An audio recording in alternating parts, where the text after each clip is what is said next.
Anas, alors, elle annonce les couleurs ou elle fait un coup de com', Sophie Binet? Qu'est-ce que tu penses de... Moi, déjà, je suis frontalement opposé à cette stratégie de l'intersyndicale d'aller négocier la régression sociale. Je veux dire par là, Elisabeth Borne, elle a expliqué sur 1000 plateaux télé qu'elle ne parlera pas de la réforme des retraites et qu'elle ne retirera pas la réforme des retraites. Quelle est l'utilité d'y aller, quoi? Enfin, même dans le passage, c'est ridicule parce que même Léa Salamé lui dit mais vous allez, ouais, on va rester 5 minutes. Mais pourquoi tu vas 5 minutes alors? Tu vas mettre plus de temps dans les stations de métro que de temps que tu vas rester face à Elisabeth Borne. Pour quelle utilité?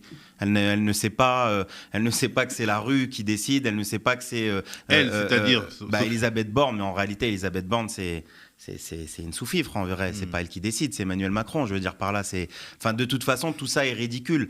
Je pense qu'au contraire, pour moi, ça envoie un signe d'affaiblissement.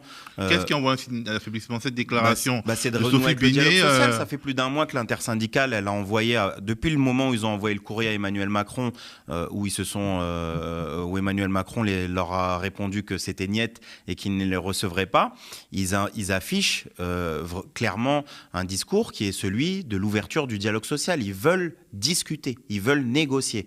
Lorsqu'on parle de pause ou lorsqu'on parle de médiation, comme l'a fait Philippe Martinez, pause ou médiation, c'est temporaire, c'est-à-dire c'est dans un temps donné, ce n'est pas le retrait. C'est-à-dire que lorsqu'on commence à avoir des dirigeants et les principaux dirigeants de l'intersyndicale qui disent pause ou médiation, il faut se méfier de ce qui est en train de se passer. Parce qu'aujourd'hui, on est dans une phase d'impasse dans la situation. On en parlera, je suppose, dans le cours de la discussion. Mais on est dans une situation d'impasse aujourd'hui où, après la journée du 28 mars, on appelle au 6 avril, c'est-à-dire 10 jours après. Moi, je parle à ce micro, je suis à plus de 27 jours ou 28 jours de grève reconductible. Moi, je suis un militant. S'il faut tenir jusqu'à 90 jours, j'irai chercher des châtaignes ou je ne sais quoi dans la forêt pour me nourrir, ou je ne sais pas comment je me démerderai. Mais je suis militant. Il est hors de question pour moi d'arrêter la grève. Mais pour les gens de base, lorsque tu gagnes 1500 balles, que les grèves reconductibles, elles ne sont pas partout, c'est difficile de tenir 10 jours. Et ça, une direction syndicale le sait pertinemment. Elle sait que quand tu appelles le 6 avril, tu envoies un message aux raffineurs, aux éboueurs, aux cheminots, à tous les salariés qui sont en grève reconductible.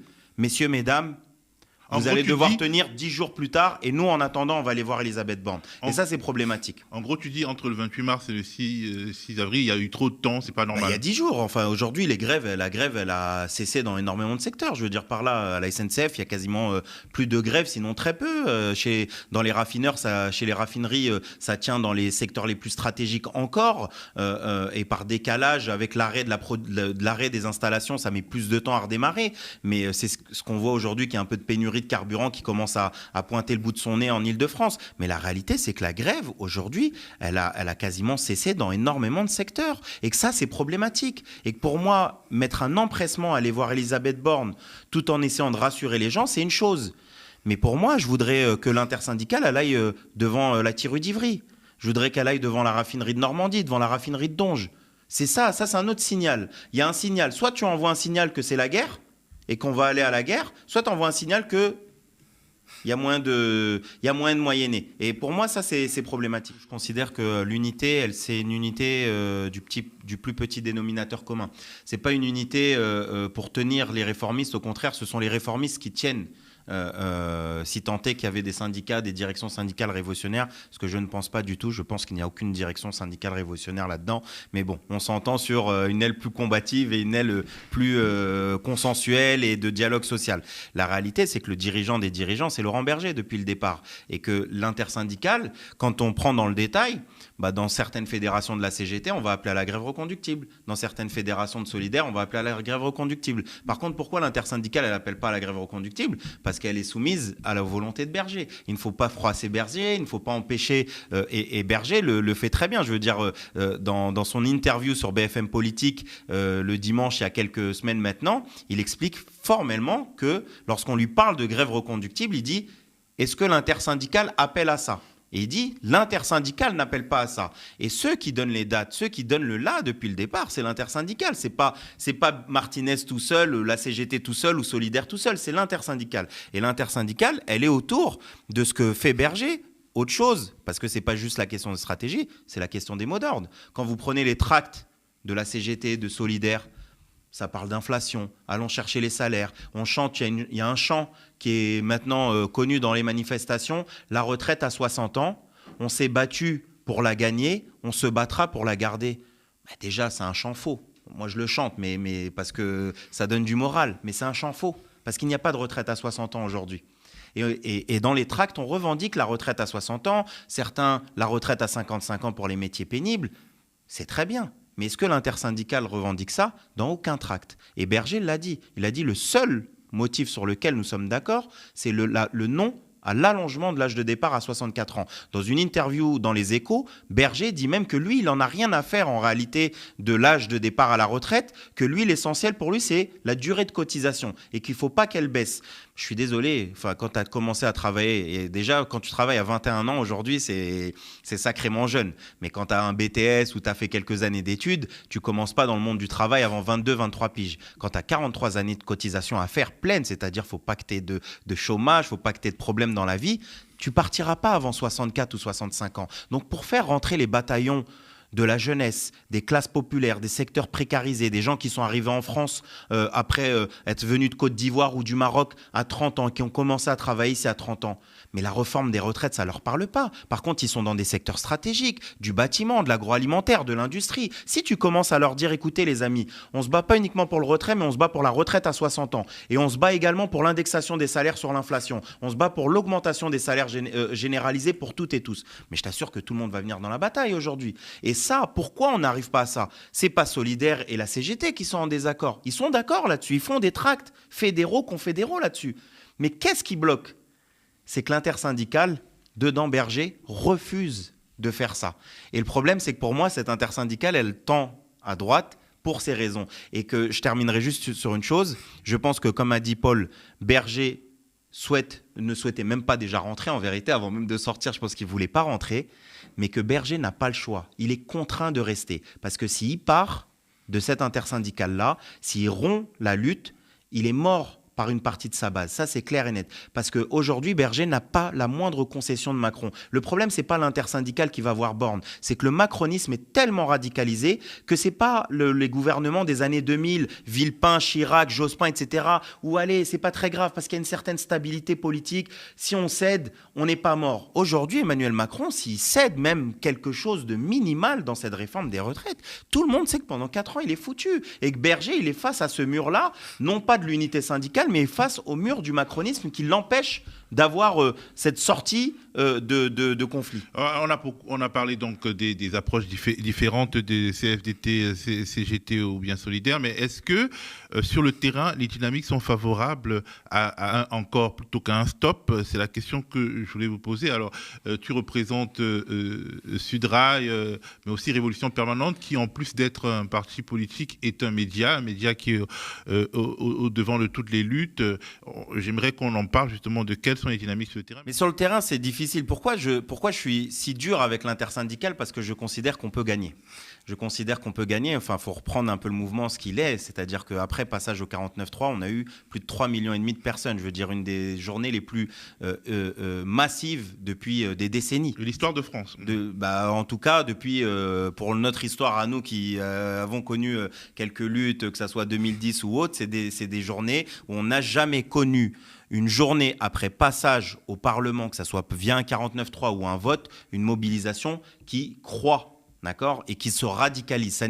On n'a jamais vu ça. Il y avait eu la période CPE, c'était principalement autour de la jeunesse. Mais avec quand même l'aide d'Emmanuel Macron et de son intervention télévisée inflammable. Non, c'était après. En tout cas, le 49.3, c'était l'interview était un peu plus tard, mais c'est surtout le 49.3. Je veux dire par là, la bataille de la place de la Concorde, si je peux l'appeler de cette manière-là, a été aussi centrale pour le gouvernement, parce que très sincèrement, s'il n'avait pas décidé de réprimer aussi durement pendant 3 jours place de la Concorde, je pense que la place de la Concorde serait occupée perpétuellement depuis le passage au 49.3 et que ça serait un lieu aussi politique dans lequel il y aurait des meetings de syndicalistes, de personnalités de gauche, etc. qui se verraient. Mais je veux dire par là, le mouvement est fort et a été un mouvement fort. Et pourquoi j'insiste sur l'intersyndicale? Parce que l'intersyndicale dirige le mouvement. tout à l'heure, Paul parlait des assemblées générales. Pourquoi les assemblées générales sont faibles ? Parce qu'elles sont totalement dépossédées de la direction du mouvement. Une assemblée générale, ça sert à quoi ? Ça sert à décider de quelque chose. Lorsque quelqu'un, en fait, comprend qu'il ne décide de rien, pourquoi il va venir en assemblée générale ? Et faudrait être honnête là-dessus. Oui, quelqu'un qui se déplace malheureusement en assemblée générale, lorsque tu es obligé d'attendre le soir, je te donne un exemple concret. Mardi 28 mars, nous sommes en assemblée générale avec les cheminots. Tu décides de quoi le 28 mars au matin ? De reconduire à minima au 29 mars. Mais en fait, tu es soumis à ce que va sortir à 20h devant BFM TV l'intersyndicale, c'est-à-dire le 6 avril. Donc ce que tu as discuté le matin en assemblée générale est tout de suite balayé d'un revers de la main à 20h. Et du coup, tu as des camarades qui te disent « Ouais, Anas, ouais. C'est chaud là frérot, le 6 avril, là on fait comment ? On fait quoi ? On reconduit ou on reprend le boulot ? Parce qu'on ne peut pas tenir le 6 avril. C'est comme ça que ça se passe dans la vraie vie. La vraie vie des ouvriers, des gens qui perdent du salaire, qui ont leur mari ou leur femme qui leur mettent un coup de pression. Mon ami, ta grève, elle est bien sympa. Moi aussi, je suis contre la réforme des retraites. Mais il y a quand même les vacances là. Il y a les enfants, il y a le sport, il y a plein de choses. Comment on fait si tu continues à perdre de l'argent ? Et toutes ces pressions-là, c'est le rôle des dirigeants syndicaux d'y répondre. Je veux dire par là, quand on dit qu'il y a 143 millions d'euros de caisse de grève de la CFDT, on est tous sur la caisse de solidarité de l'Infocom CGT, 3 millions d'euros. On trouve ça formidable. Et c'est formidable de voir que les gens sont prêts à donner des dons. Mais la CFDT, elle a 143 millions. Elle a 143 millions, mais elle le distribue à personne. Oui, c'est ce que je veux dire. Il y a des réquisitions, il y a de la répression. Revenons pourquoi dans les secteurs où la reconductible est appelée par un certain nombre de syndicats, on a l'impression qu'il y en a beaucoup qui tiennent et c'est incroyable, mais on n'est pas, par exemple, encore une fois, la SNCF, je ne veux pas faire du blocage, mais il y a eu de l'espoir sur le 7 mars. Le problème, c'est que la reconductible, elle a démarré le 7 mars, mais le problème, c'est qu'on a pensé à un moment donné que l'intersyndicale, sous la pression que cette journée-là allait donner, qu'ils allaient être obligés d'appeler à la grève reconductible, mais ils l'ont fait de manière intelligente. Ils ont dit, on vous invite le 8 mars, c'est la journée internationale pour les femmes. Allez-y. Le 9 mars, c'est les jeunes. Le 8, il n'y a pas eu un seul cortège UNSA. J'étais dans la rue le 8. Il n'y avait pas un seul cortège CFDT UNSA. Les cortèges syndicaux, c'était vraiment minimal. On a laissé les quelques militantes dirigeantes du coin venir sortir les camionnettes. Le 9, pour la journée étudiante, j'étais aussi là. Tu peux témoigner, Léonore, il n'y avait pas de syndicat. Tu vois ce que je veux dire ? Et le problème, tu te retrouves très rapidement. Concrètement, de manière pragmatique, quel est l'état des forces ? Donc, justement, en tant que représentant de Révolution Permanente, tu sais ce qui se passe dans les entreprises. Est-ce que, en ce moment, c'est chaud ? Oui, non, mais enfin, vous avez une idée, vous tous d'ailleurs, une idée de ce qui se passe dans les entreprises. Est-ce que c'est chaud dans les entreprises ou alors c'est plutôt un reflux ? Flux ou reflux ? Qu'est-ce qui se passe ? Où ça se passe comment avec les éboueurs, les raffineurs qui sont à l'avant-garde, mais d'autres... Mais toute la discussion est importante dans le sens où on parle justement de l'impasse stratégique et du fait que les gens aujourd'hui, pour comprendre le pouls, c'est comprendre aussi l'impasse dans laquelle on est. C'est-à-dire que les gens ne savent pas. Aujourd'hui, le jeudi 6 avril doit être une journée massive. Parce que si on veut justement éviter des scénarios de la défaite, il faut absolument faire en sorte que la journée de jeudi soit importante.